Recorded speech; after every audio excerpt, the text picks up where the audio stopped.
आदरणीय बंधुओं, माताओं व मेरी प्यारी बहनों, राधे राधे। आपका हमारे YouTube चैनल पर बहुत बहुत स्वागत है। बंधुओं, आज हम इस वीडियो में वैशाख महात्म का 25वां अध्याय सुनेंगे, जिसे सुनने सुनाने से मनुष्य इस लोक के दुखों से मुक्त होकर स्वर्ग में दिव्य रूप प्राप्त करता है। महात्म सुनने के बाद आप हमारे चैनल को सब्सक्राइब करें, बेल आइकन को प्रेस करें ताकि हमारी वीडियो की नोटिफिकेशन सबसे पहले आप तक पहुंचे। वीडियो को शेयर व लाइक भी जरूर करें।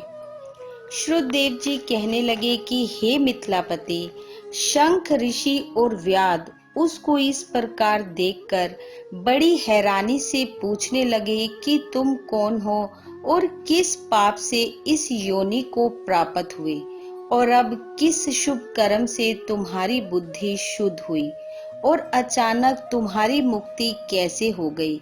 शंख के इस प्रकार पूछने पर वह पृथ्वी पर दंडवत गिरकर, सिर झुकाकर और हाथ जोड़कर कहने लगा कि मैं पिछले जन्म में कुशिद मुनि का पुत्र रोचन नाम वाला प्रयागराज का ब्राह्मण था। आसन, शयन, निद्रा, लोकचार्य व ब्याज लेना यही मेरा काम था। मेरी किसी के प्रति कोई श्रद्धा नहीं थी।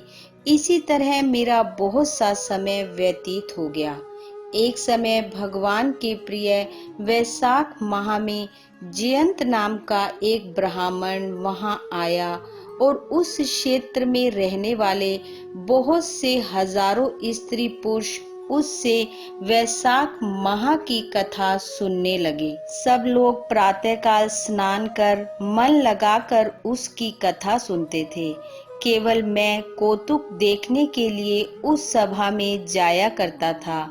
मैं सिर पर पगड़ी बांध, मुंह में पान चबाकर बड़े दम्भ से वहां जाकर लोगों से इधर उधर की बातें करता और उनका मन कथा से हटाता था। इसी दोष के कारण मेरी बुद्धि नष्ट हो गई, अवस्था क्षीण हो गई और शनिपात से मेरे प्राण निकल गए। यमदूत मुझको पकड़कर बड़े भयंकर नरक में ले गए और मैं वहां 14 मनवंतर तक अनेक दुखों को भोगता रहा। उसके पश्चात 84 लाख योनि भोगकर इस रूप में इस वृक्ष के कोटरे में बैठा हूँ। देव योग से आपके मुख से निकली हुई कथा को सुनकर मेरे सब पाप नष्ट हो गए और दिव्य देह धारण कर आपकी शरण में आया हूँ। मैं नहीं जानता कि आप मेरे कौन से जन्म के बंधु हैं। मैंने तो कभी किसी का कोई उपकार नहीं किया, फिर सज्जनों का संग कैसे हुआ? आप मुझ पर कृपा करके यह बात बताइए। शंख मुनि ने बड़े प्रेम से उसको उठाया और उनके स्पर्श से उसके सब पाप नष्ट हो गए।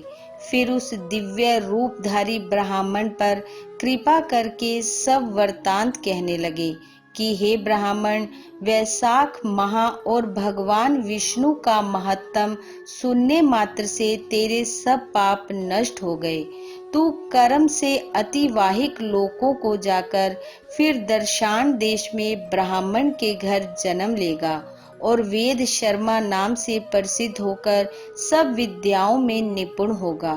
प्रत्येक जन्म में तुझे जाति समृद्धि रहेगी और तुम संपूर्ण इच्छाओं को त्याग कर वैशाख माह में विष्णु के प्रिय धर्म को करोगे।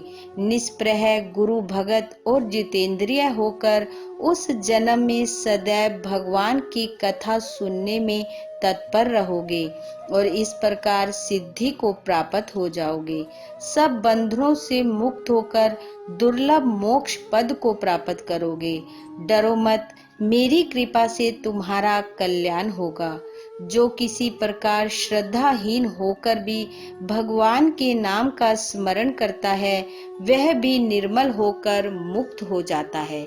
जो श्रद्धा पूर्वक जितेंद्रिय होकर भगवान की कथाओं को सुनते हैं उनका तो फिर कहना ही क्या।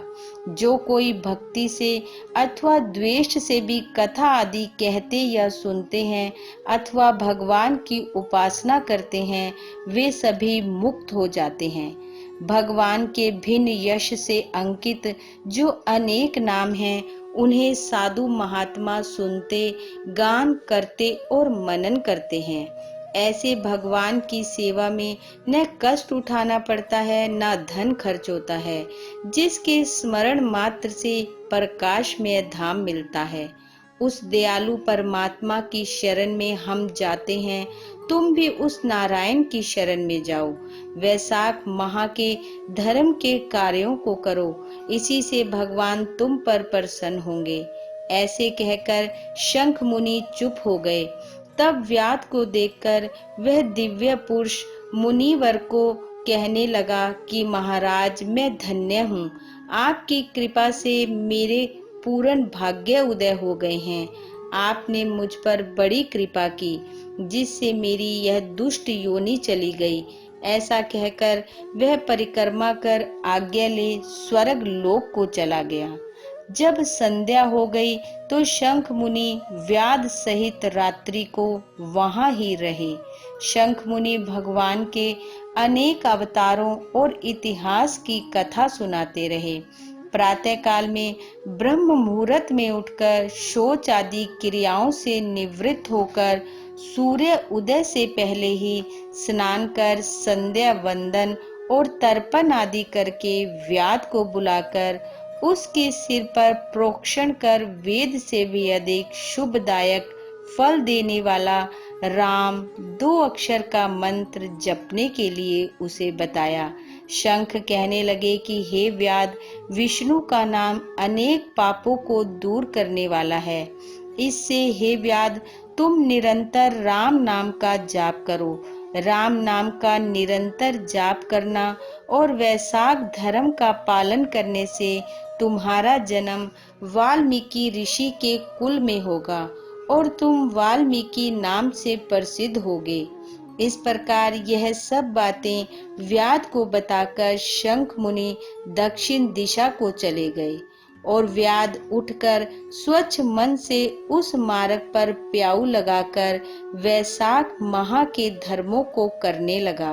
वन के कैथ, पनस, जामुन आदि फलों को इकट्ठा करके श्रम से थके पथिकों को भोजन कराता।